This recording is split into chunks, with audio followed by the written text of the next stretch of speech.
Hey everybody, I'm just trying to do a little standardization here, so I'm going to give you a little bit of an introduction to the next video. I know usually when I do these video game videos, I just kind of dump you into the play-by-play, but I did think that it makes a little more sense to kind of standardize all my videos, so you get that introduction that you saw there with that great theme music by my good friend T. Fitch. Let's go ahead and check him out. I'm going to put a link to his social medias in the description here. But I just wanted to let you know what you were in for. This is kind of a look behind the curtains in how I workshop some of these battles that I write about. And essentially, what I'll do is I'll set them up in a video game. And I originally wanted to workshop this in in Combat Mission Cold War, but I'm not quite up to snuff on editing there. In fact, it's the maps really that are killing me on trying to get anything set up to workshop in there. But it's better for kind of company level, squad level engagements like what we're going to do here. But instead, I retreated back to my old friend Command Modern Operations. And while it wasn't really designed for air mobile simulation like what we're doing here, where we send a helo soldiers into hostile territory to engage enemy combatants, it still works, and it gives me enough data that I can kind of move forward with the story. And I think that if you watch this video and then read the book when it comes out, you'll notice that they don't match up exactly, and they never will. I'm going to run the simulation several times and then kind of get a feel for how it goes, and then incorporate all of those sessions into what the ultimate story comes out as. So that's what we're looking at, and if you're interested in that, then check it out, and I will see you guys soon. Thanks. What we're looking at today is me workshopping a battle that I have in Guatemala. If you've been following in the Soviet Endgame, you know that the Latin America is in play. It started with the Sandinistas in Nicaragua. And while the United States did manage to, sort of take over and conquer the Sandinistas proper, all that did was really drive the communists underground to create a guerrilla movement. And worse than that, these guerrilla movements have been spreading all throughout Latin America. And so here in Book 4, we're prosecuting a war in Guatemala. As you'll notice, of course, Guatemala is just south of Mexico. So the communist scourge is getting closer to U.S. borders as the war goes on. So this is the first time I've put out a video where we look at something from the future of the books. Everything else I've put out has been stuff that's already been published. So this is going to act as a little bit of a sneak preview for people that are going to be reading Book 4, and hopefully that's all of y'all. So the reason that I wanted to share this particular battle was that it kind of shows air mobile operations within Command Modern Operations, the game. And that's something I hadn't really run into before, so I thought it was kind of neat, and I thought some of y'all might appreciate it. Plus, as I mentioned in the introduction, this kind of gives you a look into how I work through battles and kind of workshop them using computer games and simulations to sort that out. So without any further ado, let's get into this one. The title of the campaign right now is Guatemalan barbecue. I should probably change that. It's a little insensitive. The whole thing came up when I was thinking about reusing older weapons platforms that weren't going to be available or weren't going to be utilized in the modern battlefield. So we have some Sky Raiders, the prop-driven attack planes of Korea and Vietnam heritage, and dropping napalm on the Guatemalan communist guerrillas, which are the COMAMs, as we have called them. I also want to point out I'm using the topographical map because when you get into the actual fighting, this is in the hills, the mountains, the valleys, and so it's sometimes easier if you have the topographical map up to tell why your units can't move in one direction or another. Okay, so I'm going to scoot in here, and what you can see, this is this valley. This is the Ocosito River, and inside this valley, we believe there are multiple forces of communist insurgents. And in order to combat them, I have this guy here, which is just a recon team. It's 4 dudes walking around looking to see if they can't find some of those guerrilla outfits. There's these 3 over here. These are, each one is a mortar section, so we can call in indirect fire from there. And then the last thing is this airfield, which is what has the aforementioned Sky Raiders, but additionally it has 12 UH ones, so the classic Hueys from Vietnam era. These Cobras I'm not going to use. I keep meaning to take these out. It turns out when I run this simulation with the Cobras, they just go in and murder everything, and it makes it pretty unbalanced. So we're going to pretend that the US didn't have access to those Cobras. And instead, the helicopter we're going to use for scouting is this this OH-13 Sioux, which for those Gen Xers out there, and I suppose boomers as well, you'll recognize from the opening credits of MASH. And so I've always had a place in my heart for this little guy. So we've given it a responsibility here. So the first thing I'm going to do is I'm going to launch my recon choppers. And I'm going to launch my, I'm going to wait about 5 minutes, and then I'll send up my close air support folks. So you'll notice that the start time is 1500 Zulu. So I'm just going to give that like 5 minutes. That'll get the helicopters airborne and on their way before we send the airplanes up. We'll put the airplanes out at some holding point where they'll wait for contact, and then before we send anybody in, we'll send the airplanes in to drop nape on all of the any contacts that we run into.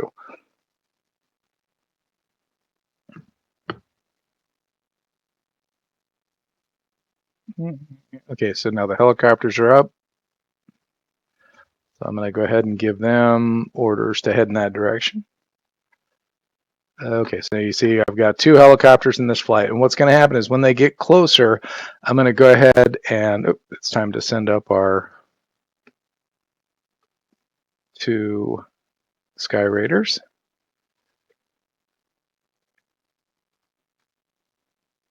As the helicopters get closer, we're going to send them in slow and low. We're going to send them down to the nape of the earth and send them at their loiter speed. Now they're helicopters, so technically they could hover, but we need them to cover some ground, so they're actually looking for stuff. So they're getting close, so I'm going to go ahead and select them, give them their actual patrol. I've really just got them crisscrossing the valley,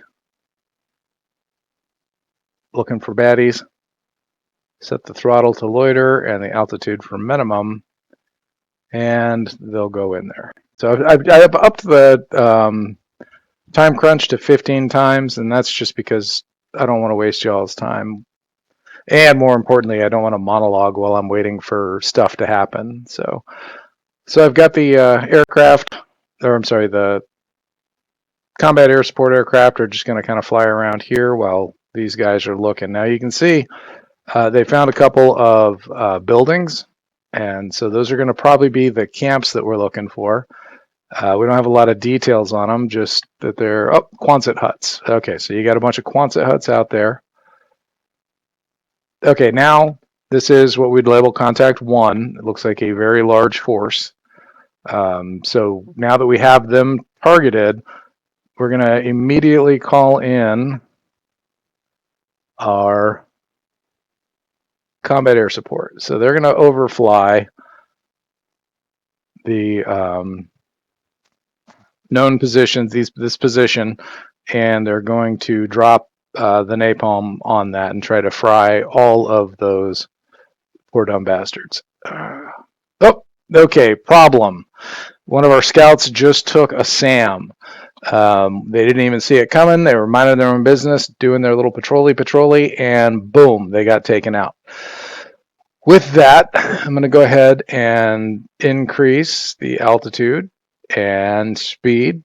We're going to pull our scout helicopters out because right now we have a location of 2 contacts that we can prosecute, and then we can bring those guys back in if we need to. But first of all, let's get our combat air support folks online. Let's get them down and slow them down a little bit. See if we can't.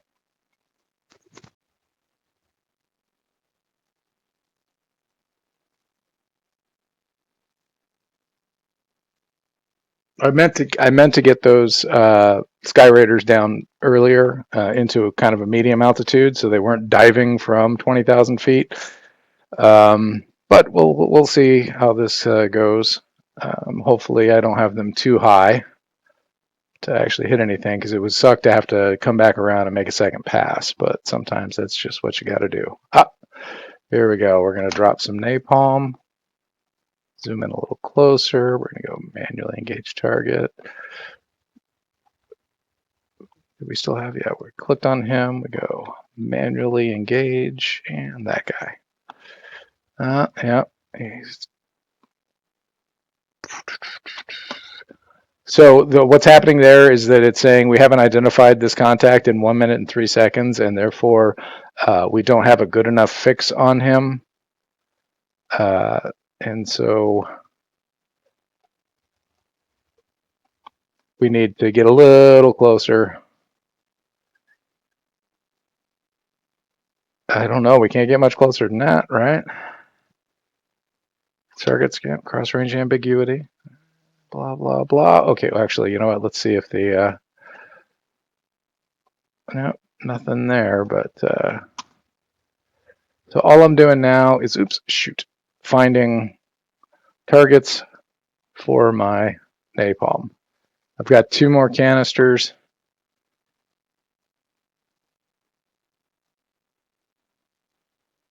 Just looking for targets.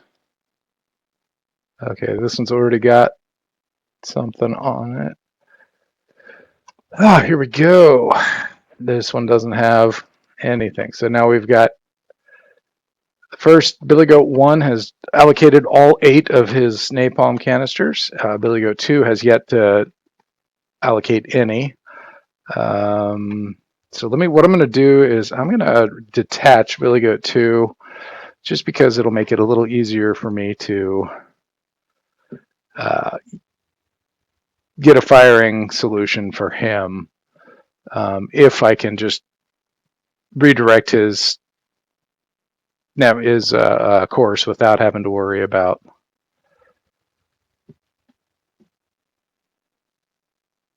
maintaining formation. So and throttle and altitude. So I'm updating Billy Goat 1 to get him out of the area, to give him high speed, to just engage target.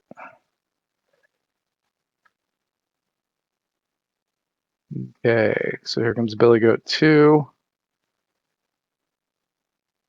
laying down some napalm. So far he's engaged 2. Okay, can't get that guy. Can't get that guy.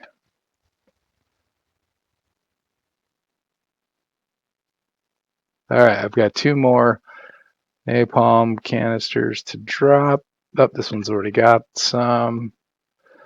Manually engage. Yeah, what about you? No, can't get you. It's too high up to get the the 20 millimeter cannons, but those will tear up an infantry unit as well if you get the chance. All right, well let's just close a little bit and see if we can't get another target of opportunity here. Yeah. Oh man, he's gonna have to make this pass holding on to 2 of these bombs. All right, let's just see. I think it's funny, you know, when the airplanes are flying so much faster than the bombs. Nope. Nope. Yeah, I don't know. Maybe they've already engaged, but we'll go ahead and drop some more on them. All right, so now we can just kind of watch. Oh, actually, before we get too comfortable, let's get this guy out of here. All I'm really doing is putting these guys back into a position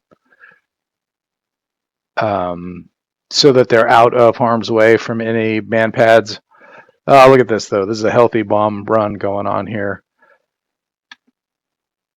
Now, the system's kind of choking on some math once these hits are coming in. I'm probably going to get an error. Yep, there it is. If I just clear it and give it a second, it will usually pick back up. All right, we just lost another unit. Now, I don't know if that was one of... Oh, looks like that was Billy Goat 1, just took a SAM. Oh, and gone. No functioning engines being abandoned. All right, so you've got Billy Goat 1 is bailed out.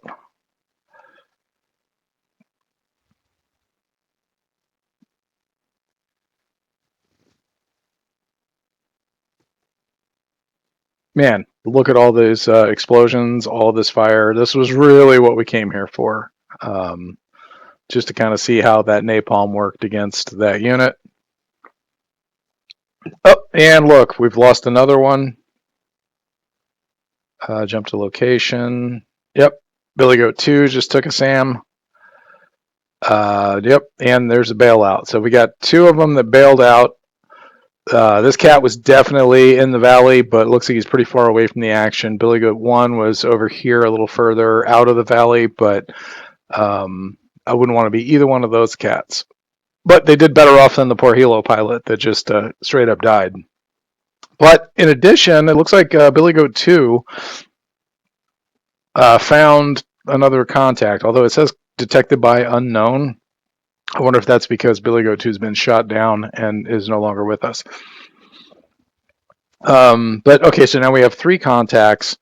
The air lanes are going to be closed, and I know that that's not something I've worked into the simulation yet, but in the books, the rule is once if you lose two airframes to SAMs, and we don't have any way to suppress them, that they're going to close down the air, and now we have to get boots on the ground to identify targets and to prosecute them on the ground. And that is really the idea, is to get in close enough to make an ID, to call in a fire mission, to destroy as many of those as you can before we actually go back in and engage them with the individual. We bring in the helicopter infantry and engage them from there. So that's kind of where we're at. We've got this helo is survived, but we don't want to send him in unless we absolutely have to. Instead, what we're going to do is we're going to come back over here and we're going to launch these Hueys, but we're going to launch them by platoon. So it's basically a company level assault. And I'm going to launch the 3 rifle platoons and headquarters in 3 ships apiece. And so now I'm going to jump this up to 15. And essentially what I'm going to do is I'm going to put them on the ground and show you how to unload and then regroup and then send them in for the assault. And we'll pretty much call that a day. I might keep recording just in case anybody wants to know how that turns out. But here we go. So I've got these guys are still forming up. All right. So this is... That's odd. First platoon. I don't know. Oh, because I have this. There we go. Well, let's see.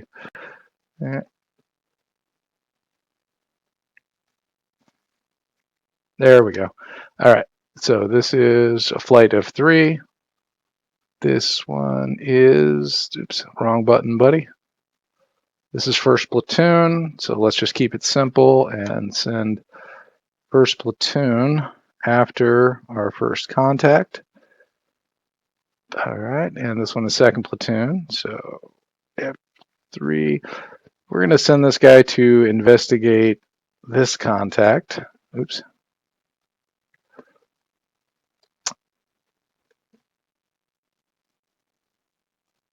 This should be third platoon here. And what we'll do is we'll leave headquarters basically as a reserve force. Just all right. So now we have all of our, oh, here comes our reserve force. We're going to just send them over here. Oh, and that was the scout helicopters returning to base. Got a little confused there. All right, so I'm going to slow this back down. These are our helicopters approaching the objective. Now, it is a challenge. Like I said, this simulation was not created specifically for air mobile operations, so it does not. It doesn't really love doing this. But I'm going to page. Let's hit this page up. Now I can see these. Wow, this formation is kind of a mess. If you're into command, you might really want to change the formations, make them a little tighter so that you can drop all of your men around the same place, same area, so that you can concentrate it as a platoon strength attack. Instead, I'm really coming in with squads. I'm going to tell this guy unit orders. Unload cargo. Now that's the trick to this, is that I loaded these guys into as individual riflemen at the airfield, and then I used the cargo commands to load the individual riflemen into the cargo hold, and so I have 9 troops per kilo. And let's see. And I can just come into each one and go unload cargo. And they'll all start slowing down and dropping their cargo. Now, one thing that seems a little unrealistic to me in this is it takes 2 minutes to completely unload the men that are in there, and that seems a little long to me, though. Admittedly, I just know from Hollywood, but at the same time, we are dealing with Guatemalan forces. This is basically Guatemalan helicopter infantry. So, take from that what you will. But soon you'll start seeing infantry signals popping up, infantry cards showing up, markers all along the battlefield, and then those are the ones that will advance to conduct the actual operations. Now, 3rd Platoon is flying right near one of these guys. I'm surprised we haven't run into any kind of. I'm surprised we haven't taken any more SA-7s. But hey, here we are. All right. Okay, let's go ahead and unit orders, unload cargo. I don't know why this guy's running so late. This is headquarters, so this is kind of our reserve force.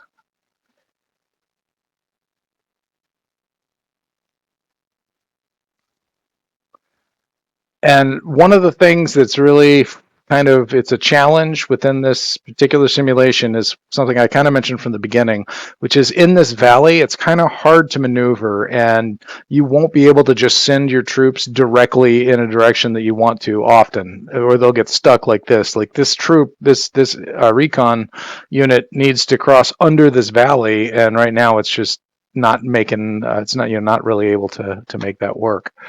But let's go ahead and speed things up a bit. Okay, there. Now you can see as the infantry markers start showing up, that's telling you that the soldiers have made it off of the helicopter. And I'm going to send the helos back to base. So I give each one the return to base command. Return to base.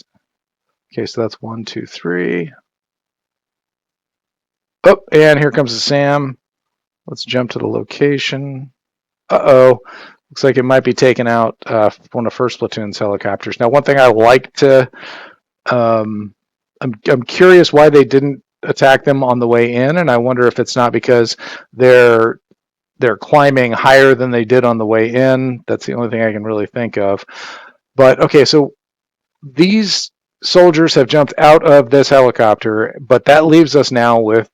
Let me go ahead and do a select all. 9. I've got 1 medic and 8 rangers. Now I appreciate that technically air mobile infantry were not rangers, but I had to pick something, and sometimes I ended up picking paratrooper, sometimes I picked ranger. It doesn't really make a difference in the simulation. I just had to pick something. But what I do to make it a little easier to control is I just go ahead and group them all. So now I can use them at the platoon level. Or I'm sorry, at the squad level. I've got 9 guys in that squad, and then I can just give them a single command to approach. So I set their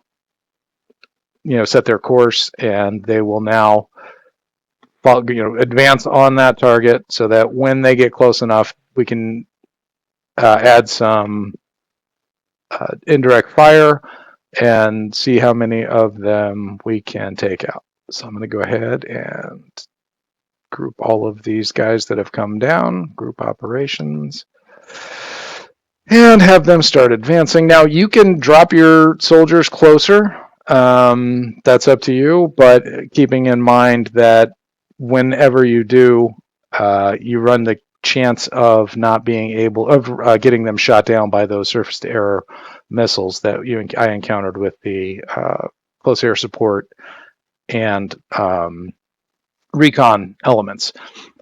So here, actually, if you watch this, if I go F3 and I just try to go straight over to this contact, it's not letting me, and what it's telling me is that I'm crossing terrain that's just incrossable. Typically, that's because the elevation change is too stiff, and it's not like these guys are mountain climbers exactly. So I got to find ways to stay out of that and advance along more level ground. Now, and this is one of those things where it's kind of sad because, again, not a this was not built specifically for this. So when you zoom in this close, it's kind of hard to see what's going on. Look, second platoon just lost one of their Hueys.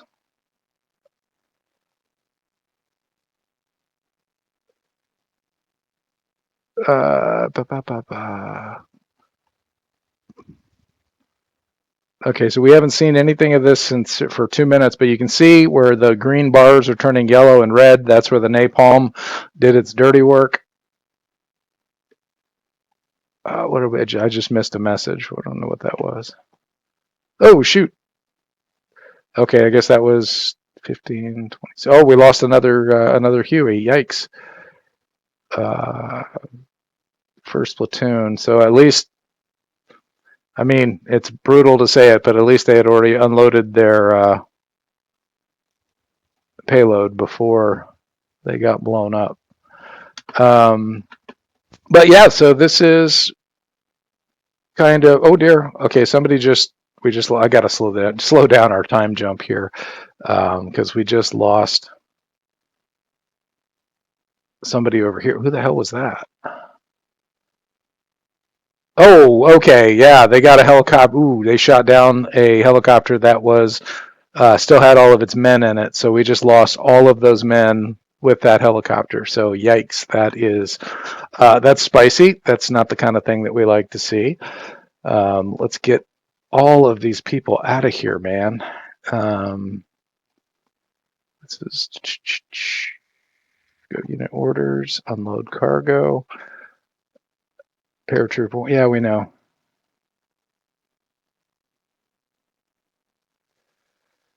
Okay, slowed things down a bit.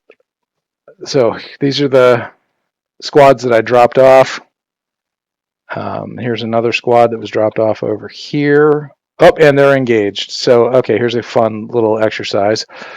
They were dropped off to get eyes on this group so that they could call in indirect fire. Unfortunately, they were picked up before they were able to. So now I'm just going to tell these guys to engage all of these targets.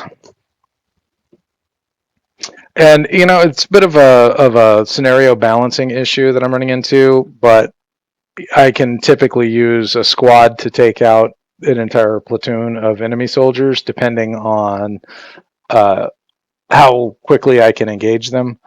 So we'll see how that goes here. Actually, I feel like I talked an awful lot, but I'm about to. Let's see how it goes. I think I've lost 4 guys out of the 9. No, I've only lost 1 here. Oh, that's right. The other one was the helicopter. So.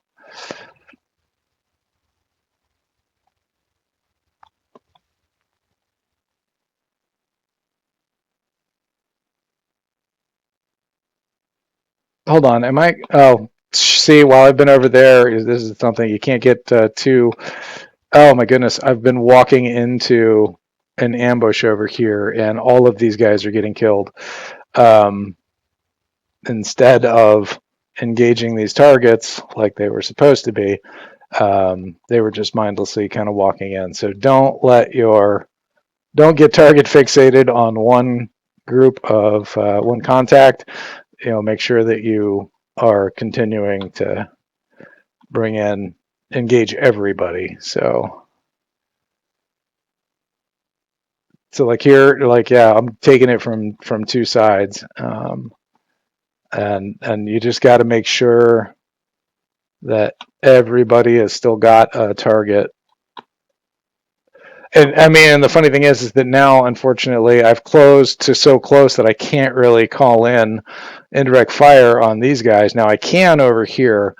So let me just show you what that's going to look like. I'm just going to click on this guy. I'm going to go manual engage. And let's just kind of get the center of the formation. And it's telling me I still have to wait 162 seconds. Okay, well, that's going to be a while before we can get that figured out. But okay, close and resume.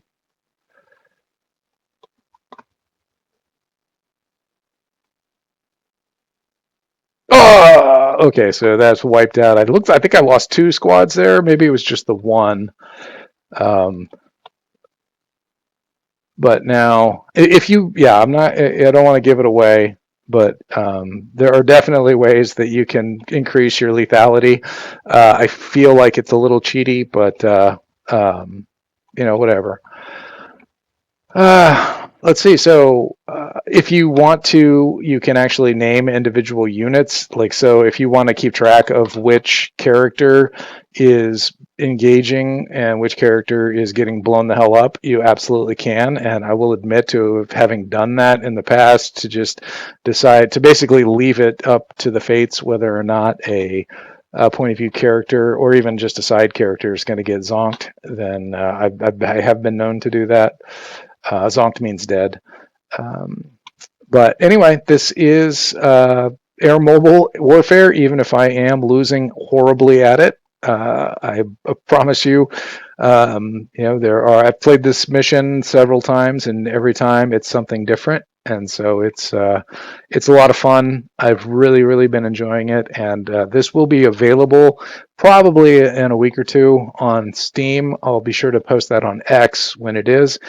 And I hope you guys have as much fun with it as I did. Thanks a lot.